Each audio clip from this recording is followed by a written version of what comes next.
I'll be talking through the solutions to question 4 from the 2016 examination paper for the unit Numerical Methods for Partial Differential Equations. So here we have question 4, and you're presented with the advection equation and also the forward times central space scheme. Question 4, A part 1, states a Lax equivalence theorem that a scheme is convergent only if it is consistent and stable. And it asks you to define the terms consistent and stable. So a scheme is consistent if the difference between the exact solution and the approximated solution will tend to 0, as your time step and spatial step also tends to 0. So in other words, given an infinite number of nodes and an infinite number of time step, you'll get the exact solution. And a scheme is stable if the local truncation errors remain bounded, in that they don't disappear off to infinity. Part 2, show that the forward times central space scheme is consistent. So what we have to do here is we take the scheme, we insert or replace the Taylor series, we replace the U values with the Taylor series and rearrange, and we should get back to the advection equation. Okay, so here we have it's UN plus 1 is the forward in time, so we have the forward in time Taylor series here.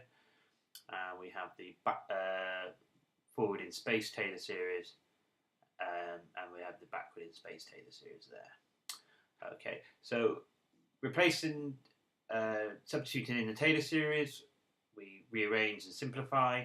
Okay, thing to note here is this line.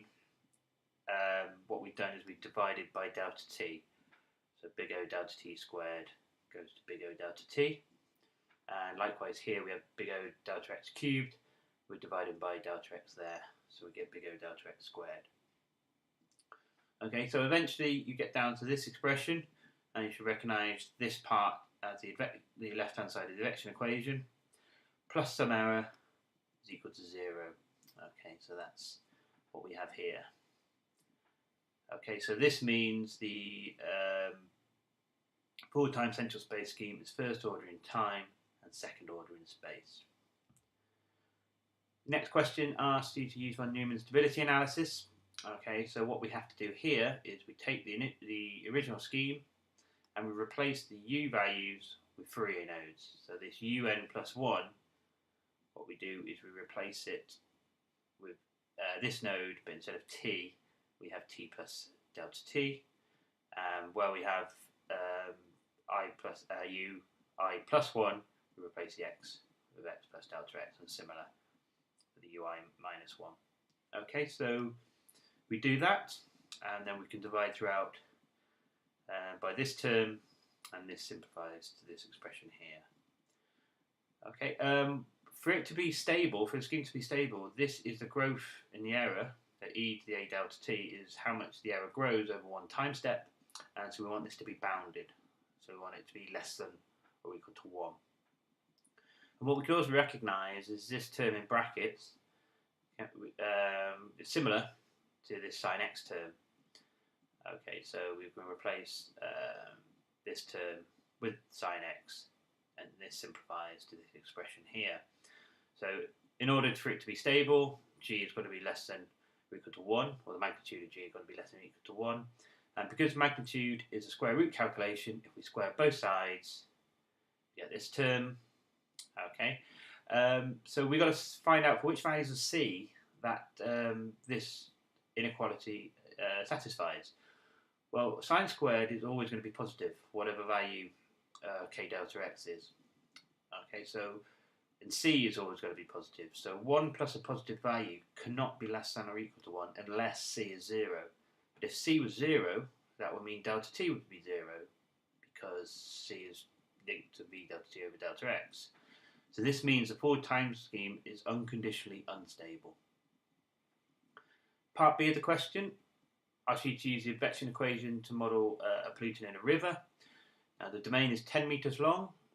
Flow velocity is 1 meters per second. We're going to use 11 nodes to discretize the domain, and 0 gradient boundary conditions are employed at the ghost nodes.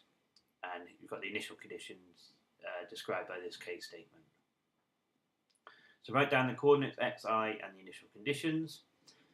Well, to write down the coordinates, we need to calculate delta x, which is simply the domain length over the number of nodes minus 1. In this case, it's 1 meter. So the coordinates are simply 0, 1, 2, etc. up to 10. So the initial conditions, well, the case statement says, but for nodes with the x coordinate greater than or equal to 2 and less than or equal to 4, which are these three nodes here, okay, we're going to have an initial value of 2. So they have the initial value of 2 and a 1 for all other nodes. So you can see those are the initial conditions. Part C, you're presented with the first order upwind scheme, which is given here. And it's asking you to edit the program advection.m, which you're provided with by editing the lines with question marks with appropriate commands. And we're going to use this program to find the solution when t is equal to 2 seconds using a time step of 0.4 seconds. Okay, so I'm going to bring across the program. So here we have, and you can see there's lots of question marks, so we've got to replace these. So the first thing we do is we're using 11 nodes. Our smallest value of x is going to be 0, and the largest value of x is domain length of 10. Our flow velocity was 1 meters per second.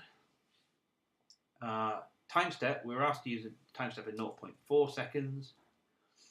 And the number of steps used, well, the number of steps is going to be our final time, which we want the solution at, and in this case it's 2 seconds, divided by the time steps used.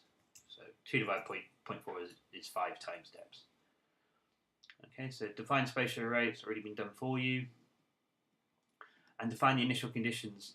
So you can, because we're only using 11 nodes, we can actually give an 11 element array, but if we were using 100 nodes that wouldn't be feasible. So what I'm going to do is use some MATLAB commands. So we're going to have ones, and we're going to have it's a 1 by 11 array of ones.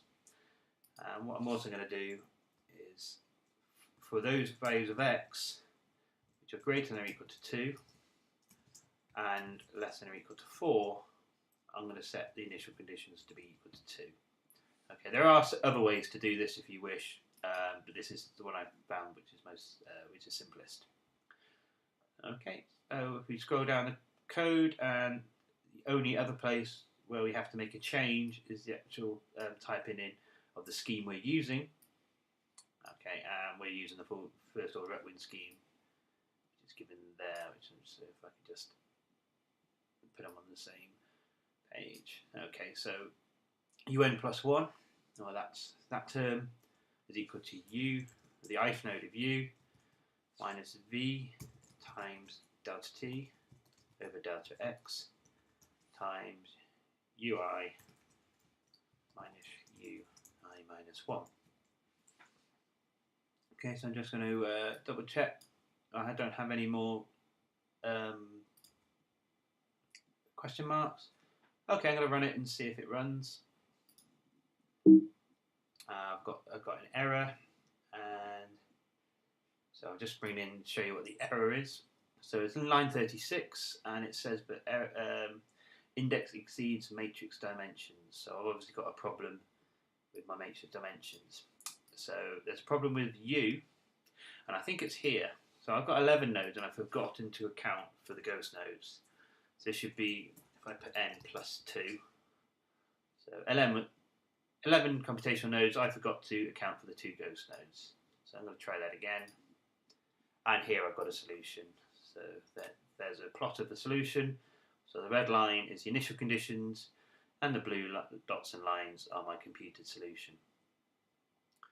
Okay, well, the question actually says, save your program to the H drive, and if you do that, then when we come to mark the exam, we can see what changes you made to the code, and also write down the value of each computational node after the 5th iteration, correct to 4 decimal places.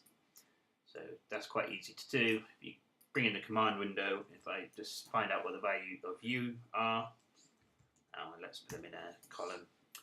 Okay, don't have to put the first and last node. These are the first node and the last node are just the ghost nodes, but all these nodes here are the computational nodes.